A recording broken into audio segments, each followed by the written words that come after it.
کروڑ پتی ارب پتی بن جائے اور دولت کے اس کے ہاں انبار لگ جائیں۔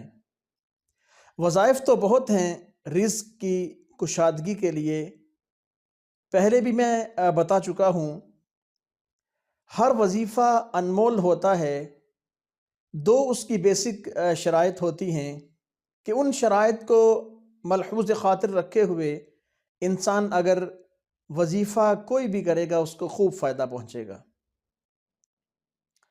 ایک شرط تو یہ ہے کہ فرائض کی ادائیگی، اور دوسری شرط یہ ہے کہ لقمہ حلال، لقمہ حلال اندر جائے اور انسان گناہوں سے بچتا رہے اور صدق مقال بولنے کی کوشش کرے تو اس سے خوب فائدہ ہوتا ہے۔